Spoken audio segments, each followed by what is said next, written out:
Hi, my name is Rasheena Perry, and I am the CEO and founder of Rasheena Unscripted LLC, an organization that is solely developed for the purpose of teaching others how to become the change they want to see in the world, and once they've done so, how to reach back and teach someone else how to do the same.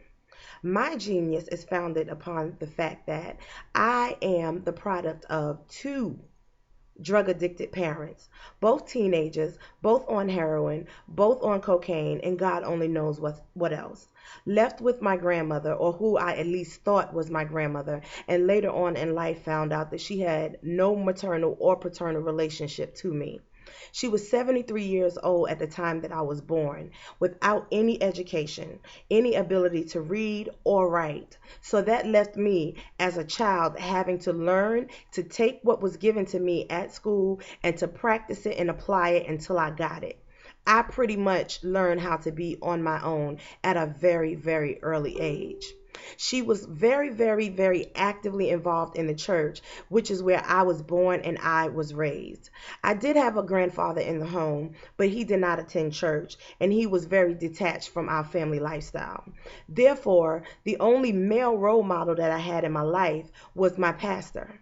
And he played a very, very intricate role in my life, very actively involved in the goings on of what was happening in my school, very much involved in the needs of my family, and very, very actively involved in my involvement within the church.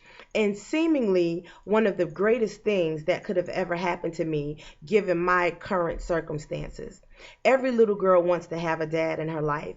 Every little girl wants to have that man that she can look to, that she can feel, that she can trust, and that's going to lead her and guide her in the right direction. And that's who he was for me until about the age of 10 when everything changed. He wanted to teach me what I needed to know about becoming a young lady because I was approaching a point in life where I was told now I had a responsibility, an obligation to know what I needed to do to satisfy and to please a man, to understand that God had created me for the purpose of serving a man, to understand that God had created me for the purpose of meeting a man's sexual needs and fulfilling his sexual desires.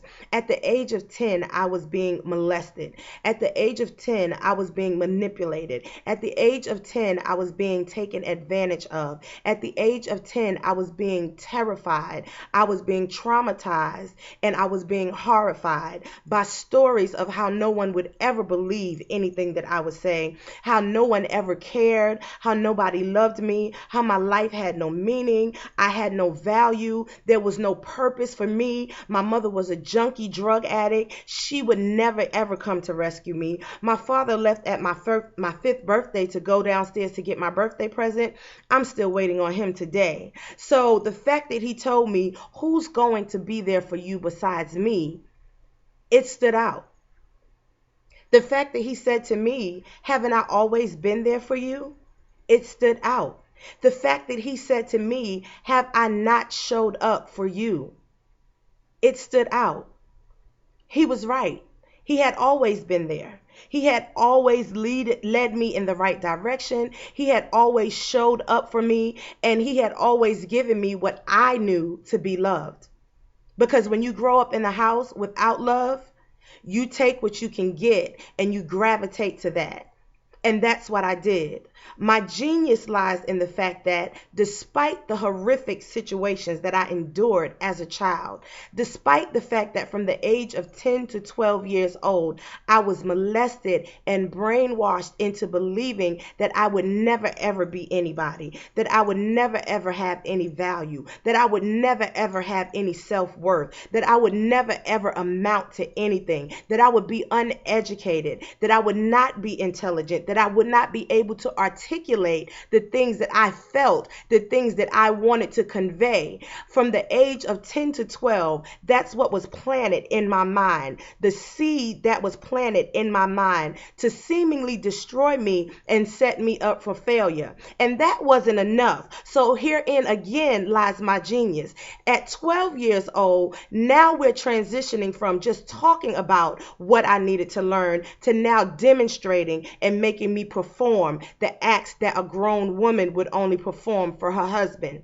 At 12 years old, I was introduced to the things that women do in the bed. And I was introduced to those things by my pastor, the man that I loved, the man that I adored, the man that I looked up to as a father and as a role model. He was the next thing on earth to God, the man that had always been there for me, just like he said, the man that had reminded me that my mother was a junkie drug addict who would never come to my rescue. And guess what? She never came to my rescue. The man who told me that my grandmother would never believe me, and even if she did, she wouldn't do anything about it. And guess what? When I told my grandmother, she didn't believe me and she didn't do anything about it. So from the age of 12 to almost 16 years old, I was raped. And not only was I raped, but I was violently raped, violently beat, taken into an abandoned building where I was supposed to be assisting in an after-school program for our church's new Christian academy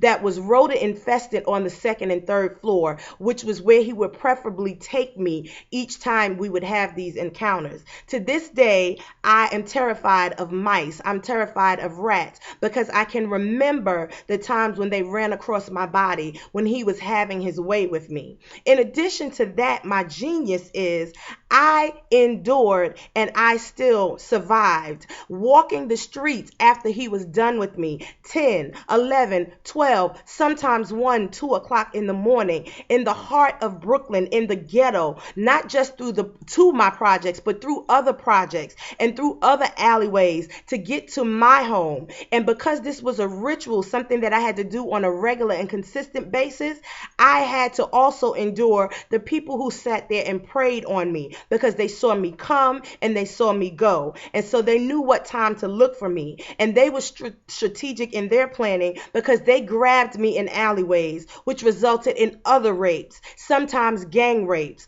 being sodomized, and even being taken to the roof of my 12-story project building and being dangled over at the age of 13 and a half because I refused to engage in sexual acts any longer. I refused to become the very thing that he told me God created me to be. So when someone else would have asked, please, please don't drop me, I was begging, drop me, let me go, kill me, put me out of my misery, because at that time I was living on that seed that was planted in my mind, and I believed that I had no purpose. I believed that my life had no meaning. I believed that my body had no value and there was no self-worth. Why do I want to live if life is going to be like this? Why would I want to live if things are never ever going to get any better? Why would I want to live if my drug addict mother is never going to get clean and she's never going to care about me? Why would I want to live when I've been waiting on my father to show back up since I was 5 years old? And here I am being dangled over this roof, 13 and a half years old, by boys who go to the same school that I go to. So technically, they shouldn't even be able to hold my body up. They should have dropped me even if they did not want to drop me. I should have been dropped. I should have been dead and gone. But God kept me. He allowed me to still be here. He allowed me to survive yet another violent night of sexual offenses, another violent night of traumatic experiences, another violent night of a horrific situation. He allowed me to survive. And what did I do? I got up the next day and I went to school like I normally do. Sore, sometimes ripped from the front to the back, but I was determined that there was something else out there for me. So even though I said drop me, even though there was a part of me that wanted to die, there was still another part of me that knew that I had to live. By the time I was 15, as a matter of fact, just 1 month before or 1 month after my 16th birthday, I gave birth to my first child, not knowing whether it was the pastor's or the young man that he encouraged to come after me. 16 years old, still a child myself, not having ever really truly been parented, not having a clue what it is to be a mother because I never really had one. My genius lies in the fact that despite all of those horrific things that I went through, despite the fact that I was traumatized, despite the fact that I was abused, that I was violently raped, that I was sodomized, that I was almost killed by being dangled off that 12-story building, despite the fact that after several failed attempts of taking my own life,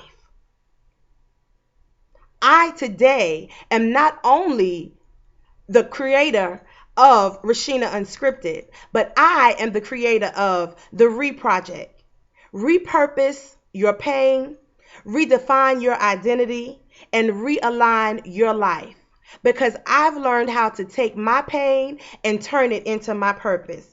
I've learned how to take the very thing that used to define me and find my brand new and true identity. And now that I've done that, I've learned how to realign my life. I'm no longer walking in destruction. I'm no longer walking around in darkness, in a state of blur, in a state of confusion. I'm no longer walking around looking for someone to validate me or to tell me who I am and what my purpose is. Today, I know who I am and I know whose I am. I know what my purpose is, and I am walking in the fulfillment of that purpose. I am walking in the totality of all that God has called me to be and all that He has allowed me to survive and live and still remain in this earth to be. I'm on an assignment. I am on a mission, and that is my genius. My genius lies in the fact that I don't have to be the one who created a brand new invention. I don't have to be the owner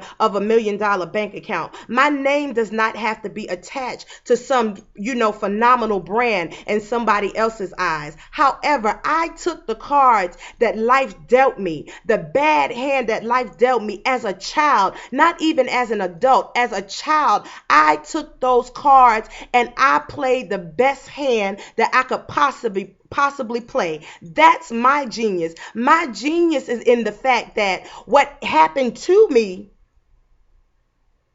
was meant to destroy me. But because I was able to repurpose, redefine, and realign my life, I understand today that it really happened for me.